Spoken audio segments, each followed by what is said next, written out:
Comix Zone is a 1995 arcade-style game that was originally released for the Mega Drive, or Genesis as it was known in the US, and there was also a Windows version of it. Since then there was a Game Boy port of it, and it's also now released on Xbox Arcade and Wii Virtual Console. The thing that makes this game pretty unique is the fact that, while it's essentially a platforming beat-em-up, it's set inside a comic book, and the sprites really do it justice. The main character is a poor comic book writer called Sketch Turner, who somehow ends up inside his own comic, while the bad guy, Mortis, draws enemies and traps to make his life hard.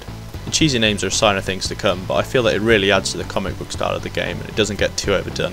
Well, that's my opinion anyway. Right, to start off, let's have a look at the intro to the game. Test 1 2. Sega.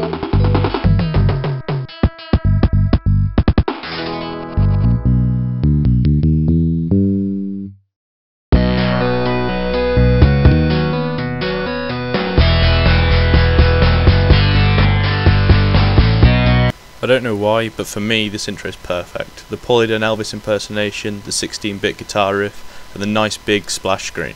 It's not overcomplicated, and even if you can't wait 20 seconds, it's all skippable anyway.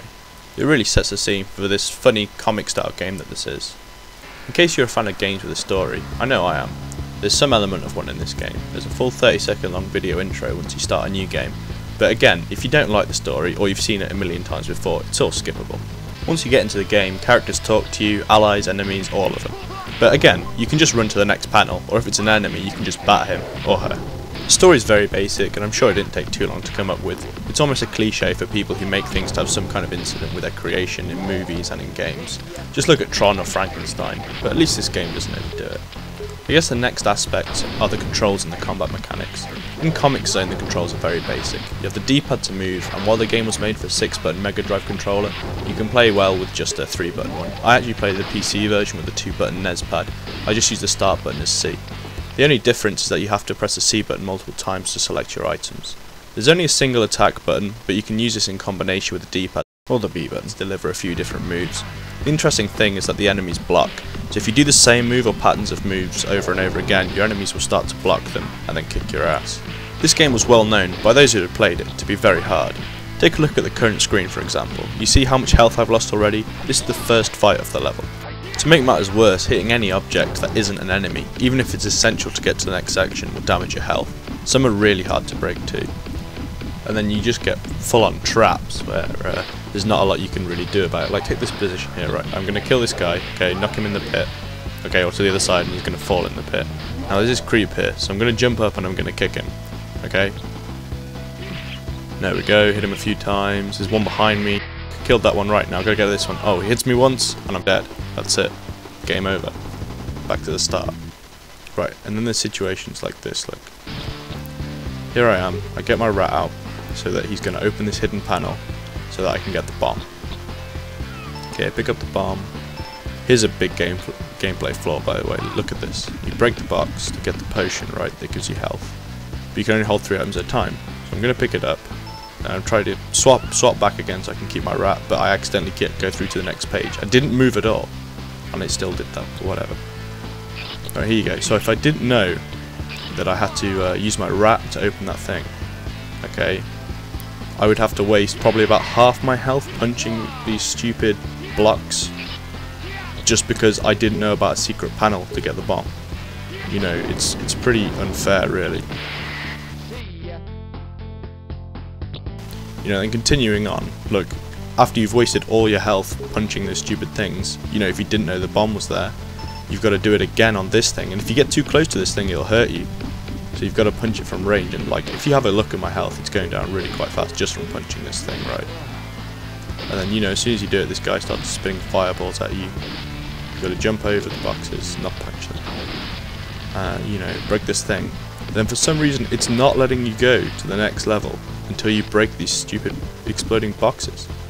You know, fuck knows why. And they explode really big. You have to be really far away or you're going to kill yourself just by blowing them up. You know, luckily I've got quite high health. But you know, a lot of the time, especially if you didn't know about the dynamite, you know, you'd be pretty screwed, so you know. But that's not to say the game's bad, you know, like just look here, okay? I kill this guy and then, oh look, there's some fans, so I get my rat out and he goes to the other side and he flicks a switch which turns them off, which means I don't get absolutely battered every time I hit them. I've still got to hit them and it'll cost me a little bit of health, but not nearly as much as if I hadn't broken it. And, you know, here's an example of a similar situation where you just push a box into the fans, the box will explode and it breaks the fan.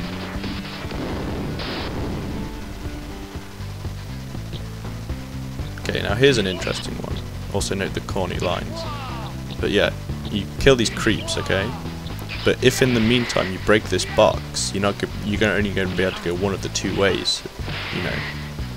Because look, there's here to the left, but if you break the box you have to go to the right, because you can't jump high enough without the box. So, you know, it does add more levels to the game, you know. Because of course you can always play it through again and go a different way. Although they all ultimately end up going the same, it's only really the last fight that affects the outcome. Now there's something else in this game which is, I don't know, kind of a bit odd but also cool at the same time. Which is that you've got this whole superhero alter ego, but like your guy doesn't really know how to control it, you know. So like at the end of every level, he does this this weird thing. Well done, Turner. Oh yeah.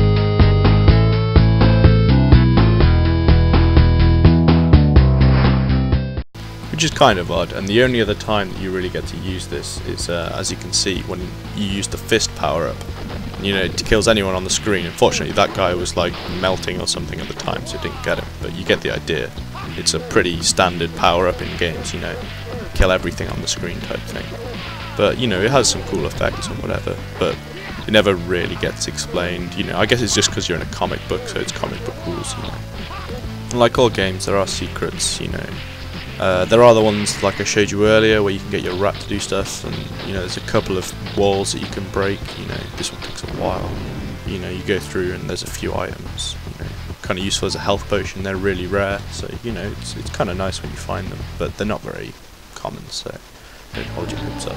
You know, like most games, there are boss fights. This is the boss at the second page. Every 2 pages, it's the end of the chapter, and you've got to fight a boss. You know, they're not too tricky, they're pretty generic, you know, you find the simple pattern to beat them, you know, and you beat them. This guy's kind of easy, all you gotta do is jump over his fireballs and kick him, and then jump back again so he can't hit you, you know. It's kind of easy. I don't know if that's a glitch and you're supposed to fight him properly, but, you know, I just thought this guy was too easy, and he looks very childish, like the way he is and stuff, but you know, that's just me. And I guess lastly we need to talk about the music. I really like the music in this game. I think it's partly down to the fact that the guy that did it, Howard Drossin, actually professionally does music. I mean, recently he did Tony Jaa's The Protector, also known as the Warrior King, the score for that. He also did the Blade Trinity soundtrack, so you know, I think he's pretty good. Yeah, I'll let you have a quick listen to a few of the tracks, just quickly.